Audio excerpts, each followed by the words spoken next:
قرآن شریف کے دو رخ ہیں، ایک کو ظہر کہتے، ایک کو بطن کہتے۔ کچھ مسائل ایسے ہیں جو اس دنیا سے وابستہ ہے، اور کچھ مسائل ایسے ہیں جو آخرت سے وابستہ ہے۔ قرآن شریف دونوں کے لیے دنیا کے مسائل اس کو پیچیدگی کے ساتھ بیان کیا ہے، اور آخرت کے مسائل کھلم کھلا بیان فرمائے، کیونکہ وہ ادھار ہے، آنے والی ہے، حقیقت ہے، اس میں کوئی شک شبہ نہ رہے۔ یہاں تک کہا کہ ان الساعۃ آتیۃ لا ریب فیہا، قیامت تو آئے گی، شک کرنے کی ضرورت ہی نہیں۔ اور قیامت کے دن جتنے واقعات ہیں وہ سب کے نام قرآن میں آئے، القاریہ والحاقہ والواقعہ، یوم التناد، یوم التغابن، یوم الساعہ، لمح البصر۔ قرآن کریم کی بات صورت ایسی ہے کہ جو فوری طور مومن مسلم کو دنیا کے جنجال سے بھی نکال لیتی ہے۔ دنیا میں دو مسئلے ایسے پیش آتے جس سے انسان زیر عتاب رہتا ہے۔ ایک موذی مرض جس کو طب اور حکمت میں لا علاج مرض کہتے ہیں، اور دوسرا ایسا ظالم جو آپ کو کچل سکتا ہے اور آپ کو فنا کر سکتا ہے اور آپ کی عزت خاک میں ملا سکتا ہے۔ کہتے ہیں یہ صورت جو ہے یہ ان دونوں میں اکسیر ہے۔ بالکل بہتر تو یہ ہے کہ عمر پر آدمی کا وظیفہ ہو، اور جب ایسے احوال پیش آتے تو پھر توجہ بڑھانی پڑے گی۔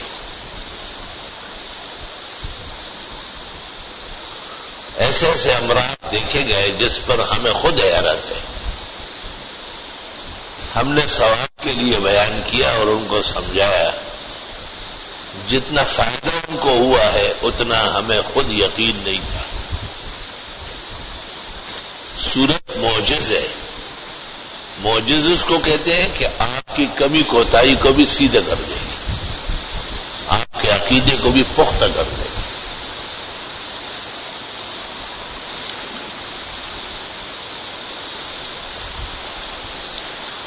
ایک 41 مرتبہ یہ پڑھی جاتی ہے، اور پھر روزانہ ایک دفعہ 18 آیتیں، اور جب کوئی مصیبت یا مرض زیادہ زوروں پر ہو تو پھر 41 بھی کیا جاتا ہے۔ ایک بڑے بزرگ سے سنا ہے کہ 5 اوقات میں 41 پڑھ لیا جائے، ماشاءاللہ۔ فجر میں 41، ظہر میں 41، عصر میں 41، مغرب کے بعد 41، رات کو پھر 41، لا الہ الا اللہ۔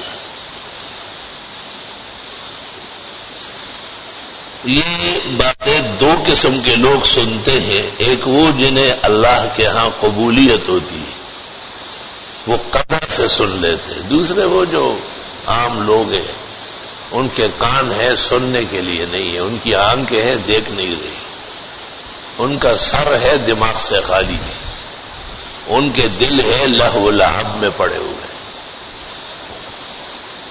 قرآن ان کو کہتا ہے کہ یہ تو غفلت میں ڈوبے ہوئے ہیں، ان کو کیا کرنا ہے آپ۔ حضرت اقدس خواجہ باقی باللہ سے کسی نے پوچھا کہ عجیب بات، آپ کو دیکھا تو ایمان لے آتے ہیں، پیغمبر کو روز دیکھتے تھے، آپ نے کہا قرآن کہتا ہے کہ یہ دیکھتے ہی نہیں، ان کی آنکھیں اندھی ہے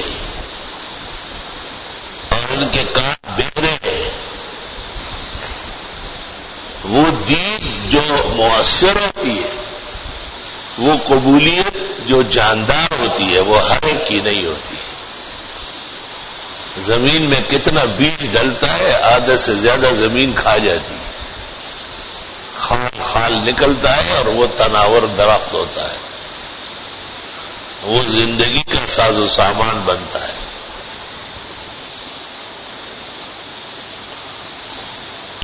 سورہ تغابن بڑے اونچے اعمال میں سے، اور اس کو اپنایا جائے اور اس کو اپنے ساتھ رکھا جائے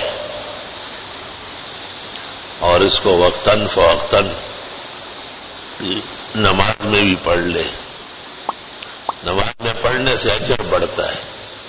اب ویسے 41 مرتبہ پڑھنا، لیکن جب نماز میں پڑھ لے تو 27 گنا ہو گئے. اگر 2 رکعت اور بھی نیت باندھے کوئی شخص نفلوں کا وقت ہو تو اس طرح جلدی تعداد پوری ہو جائے گی. یہ ایک نیا نقطہ بتا رہا ہوں کہ عام طرز پر تلاوت تو تلاوت ہے ہی انتہائی فائدہ مند اور جامع، لیکن جب آپ اس کو نماز میں پڑھیں گے نا، حافظ اس لیے تمام اعمال میں بلند مانا جاتا ہے کہ وہ قرآن شریف پڑھتا ہے اور اکثر صورتیں وہ نفلوں میں اور نمازوں میں دہراتا ہے.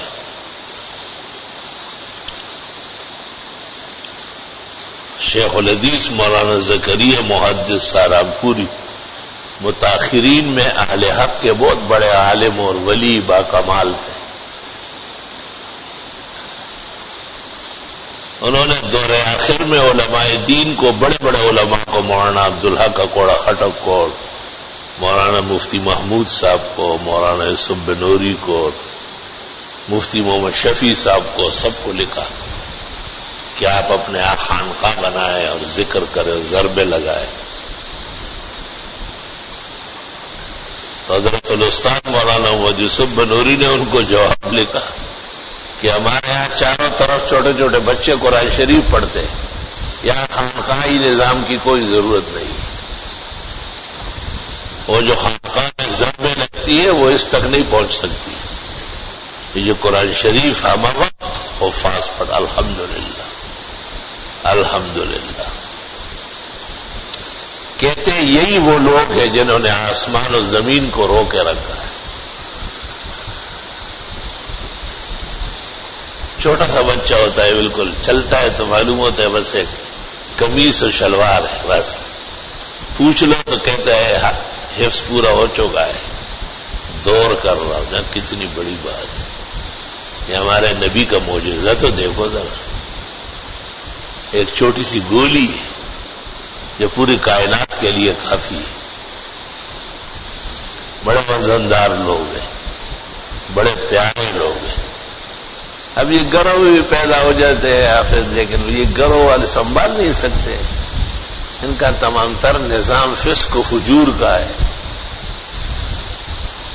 یہ گھروں میں تو یہ سمجھتے نہیں نا کہ ہم مسلمان ہیں، تو اس بچے کا دل اچاٹ ہو جاتا ہے، بڑھتا ہی نہیں، چھوڑ دیتا ہے.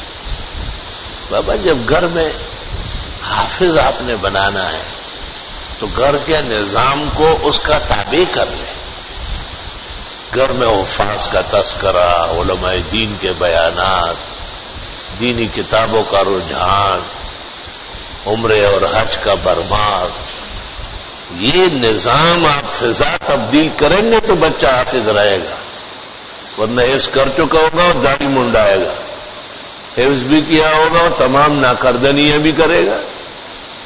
یہ تو وبال پھر بڑوں پر ہوگا جنہوں نے ماحول نہیں دیا اس کو.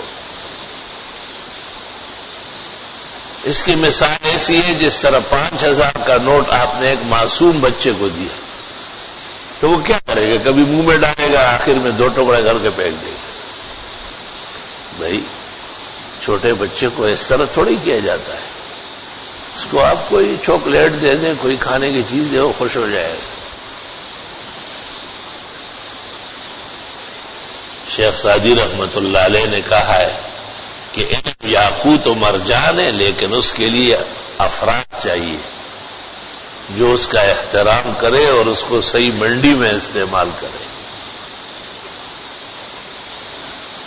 تو سورہ تغابن ہمارے جو نمازی ہے اور ہماری بات سنتے ہیں اور اس پر عمل کرنا چاہتے ہیں ان کے لیے بہت بڑا ہتھیار ہے، اوزار ہے دنیا و آخرت کے غموں سے بچنے کے لیے۔ لوگ کہتے تو بہت ہے اس کے لیے دعا کرو، میری بیٹی کے لیے کرو، میرے بیٹے کے لیے کرو، اور ٹھیک ہے تو بھی کچھ ہلا جلا کرنا، آپ کے ذمہ بھی کوئی کام ہے یا سارا کام ہمارا ہی ہے؟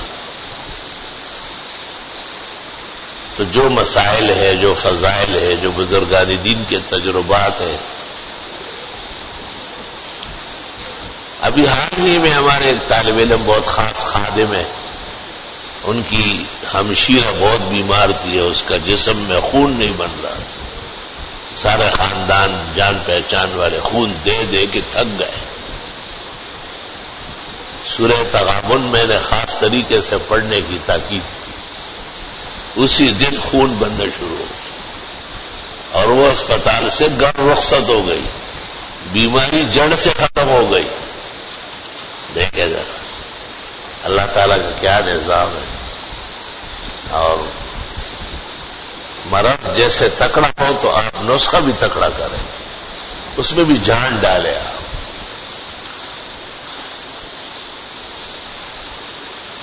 یہ جو طالب علم پڑھتے ہیں یہ بھی بہت بڑی بات ہوتی ہے۔ ہمارے ڈاکٹر عبدالصمد کہتے ہیں کہ ختم قرآن وہ ہوتا ہے جو طالب علم پڑھے۔ میں ایک آدمی کو کہا کہ ختم قرآن کرو، اس نے کہا ہم روز پڑھتے ہیں۔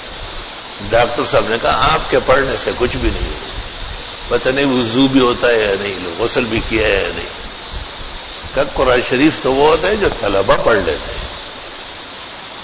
لوگوں کا کتنا اعتقاد ہے طالب علموں پر، طالب علموں کو بھی حیا و غیرت کرنا چاہیے، جب موقع ملے تو دل و جان سے پڑھے۔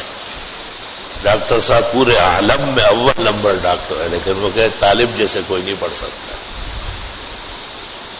یہ حقیقت ہے کہ ان پر اللہ زیادہ مہربان ہے، اور یہ بیٹھ کر کے ان کو باقاعدہ سمجھانا پڑتا ہے، جیسے طوطے کو سمجھانا ہوتا ہے کہ بھئی ہمارا ایک ساتھی بیمار ہے، اس کو بہت پریشانی ہے، اور آپ حضرات سے درخواست کی گئی ہے آپ لوگ سپارے پڑھ لیں، اللہ اور پھر یہ رضامند ہو جائے، دل سے پڑھ لے، پورا پورا پارا پڑھ لے، بہت جلدی کام ہو جاتا ہے۔ میں خود جامعہ کے بعد انتظامی مسائل میں ایسا پریشان رہا ہوں کہ ظاہری اسباب بالکل ہمارے حق میں نہیں تھے، لیکن میں نے مسبب کو پہچانا ہے، اور میں طالب علموں کے دفتر کے سامنے بیٹھ کر یقین کر لو جب 30 قرآن پورے ہو گئے اس دن کام ہو گیا۔ اللہ 30 قرآن جب پورے ہو گئے، ایسا نہیں، اللہ امتحان بھی لیتا ہے، دیکھتا بھی ہے کس درجے کا ایمان ہے تیرا۔ جس دن 30واں قرآن ختم ہو رہا تھا، اور صرف یہ نہیں کہ وہ پڑھیں اور آپ بس بابو خان جو ہے نا جیب کو تالا لگایا ہوا ہے، طالب علموں کا اکرام، اعزاز، طالب علموں کی خوشنودی، ان کو مالا مال کرنا، یہ بھی آپ کا فریضہ ہے۔ اصل تو خیرات و صدقہ ہے۔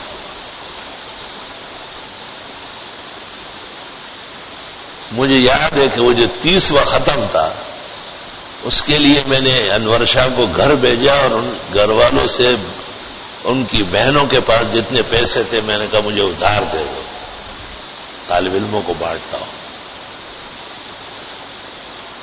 تو الحمدللہ وہ طالب علموں نے دعا کی، وہ اٹھ کے چلے گئے، اور اسی دوران خبر آ گئی کہ بھئی وہ آپ کا آرڈر ہو گیا۔ لا الہ الا اللہ، الحمدللہ، خدا تیرا لاکھ لاکھ شکر، کرم، احسان۔ اس عاجز اور فقیر کے خیال میں تو طالب علموں سے کام کرانا اور اکرام نہ کرنا کہیں الٹ نہ جائے معاملہ، بے ادبی ہے نا، گستاخی۔ یہ کوئی کسی کے اس کے لیے تھوڑی آئے، اپنے علم پڑھنے آئے۔ جو لوگ سمجھتے ہیں یہ ہے اور وہ ہے، ہم تو ان کو طفل مکتب سمجھتے ہیں، کہ انہیں قرآن کے اعزاز و احسان کا پتہ ہی نہیں، ان کو افواہ نہیں لگی، انہیں معذور جانا جائے۔ اور تعجب زما پڑی روخ کو مکاؤ ماں مندلے پدے بہر کے گوہر دے۔ رحمان بابا کہتے ہیں کہ میرے آنسو پر تعجب نہ کرے آپ، میں نے اس کے دریا میں قیمتی یاقوت پایا ہے۔ تعجب زما پڑی روخ کو مکا او ماں مندلے پدے بہر کے گوہر دے۔ الحمدللہ۔